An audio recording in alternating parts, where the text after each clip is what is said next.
So today I thought I'd stop by with a quick little poem. I'm not really into poetry at all.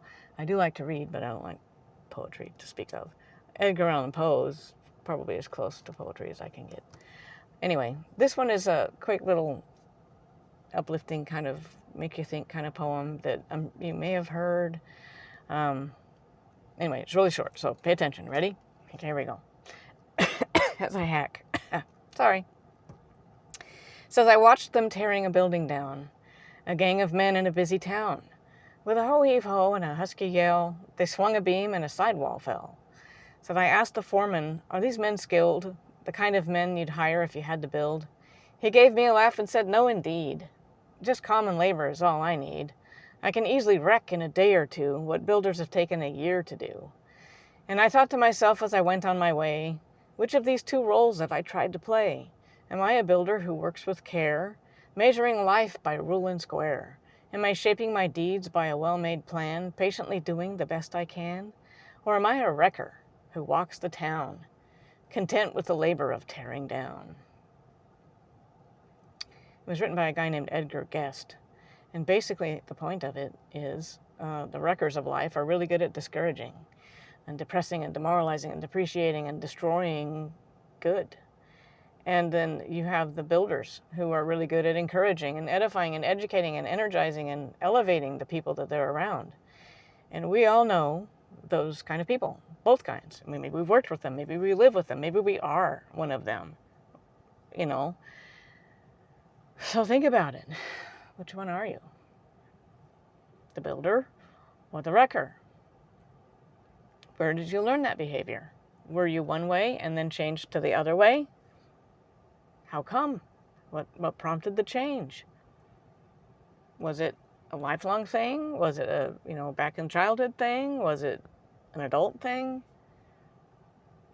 And if we are builders, how can we help other people become builders? If we're wreckers, or if other people have said that we're wreckers, how can we change that into being more of a builder? Did we turn into our parents? One of our parents or our caregivers? Maybe we had a childhood that was full of wreckers. Maybe. Because somewhere down the line, we sometimes turn into our parents. And sometimes it's exactly the opposite of our parents. I'm not bashing parents because we all do the best we can with what we've got at the time. So I'm not bashing parents. It's just the way things work. And sometimes we turn into that. And sometimes we recognize, wow, I don't want to be that way. And you turn into the exact opposite. So think about what you are, if you're a builder or a wrecker, and how you can go around and be more of a builder. Because everybody has the right to choose that, has the responsibility and accountability for their actions. Own up to it. If it's less than stellar, maybe it's a little bit in the wrecker side, you can change that. You might need therapy, might need help with counseling or a support group or something like that. Talk to a doctor, talk to a life coach even, something, because being a wrecker is no way to go through life. It's just not. It's just a depressing way to do things. And sometimes people are wreckers because they don't know any different. Sometimes they grow up thinking that something like this, which is actually purple, is yellow. Maybe that's what they were told when they were kids. This is yellow. So they grow up thinking that being a wrecker is actually showing love, because that's what love was when they were growing up. But everybody around them is going, no, that's not love. That's being a wrecker. So now we need to help you be able to love. Some people have disorders that cause them to not be able to feel that kind of love, or to be able to know what's missing in their lives, that they think that they're being a builder, but internally they're just not. They're either wrecking themselves and trying to be a builder on the outside, or they're just wreckers because they don't know how to do anything different, which is where therapy comes in.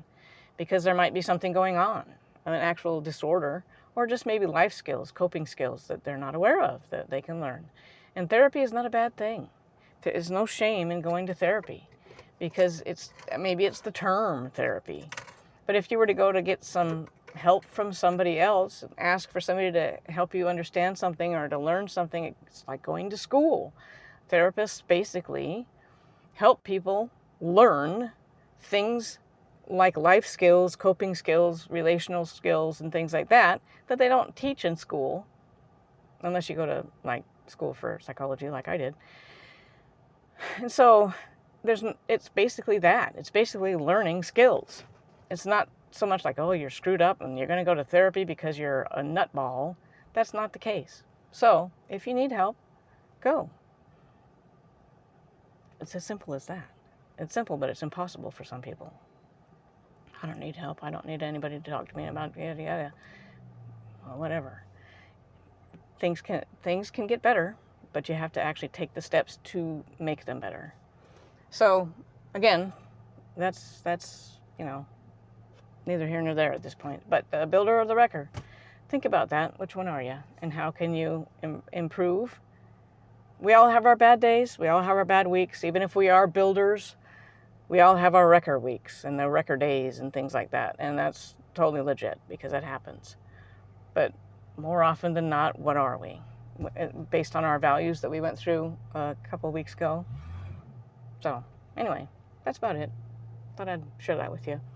So if you have any questions or comments or whatever, leave them below. Maybe subscribe, because I'm trying to get to 100 subscribers by the end of the year, and it's the middle of October, so got to help me with that one. And or and leave a comment, like, subscribe, whatever it is that you have to do on YouTube these days. So that's it. So on that note, take it easy, and I will talk to you later.